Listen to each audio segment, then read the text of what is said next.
మొన్న ఒక బిల్లు తెచ్చి బ్యాంకులు యూపీఐకి సంబంధించినటువంటి ఛార్జెస్ వసూలు చేసుకోవచ్చు అన్నటువంటిది ఆదేశాలు ఇచ్చింది ప్రభుత్వం.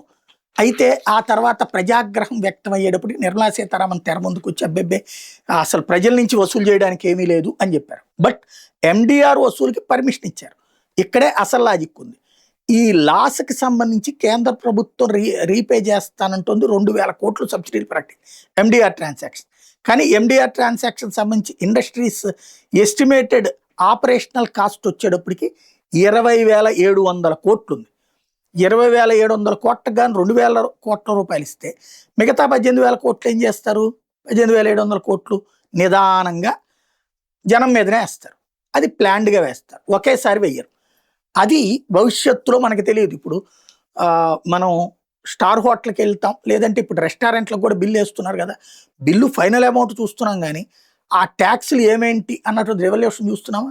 ఇంకోటి ఇప్పుడు మనం ఈ క్రెడిట్ కార్డు పట్టుకెళ్తే అదనంగా ఎంత అవుద్దని మన దగ్గరే వసూలు చేస్తుంటారు, గుర్తుందా? ఆ ఇదివరకు ఆ క్రెడిట్ కార్డుల మీద వేసినటువంటి జిఎస్టీకి సంబంధించి మన దగ్గరే బాతున్నటువంటి పరిస్థితి. కాబట్టి నిదానంగా వేస్తారు.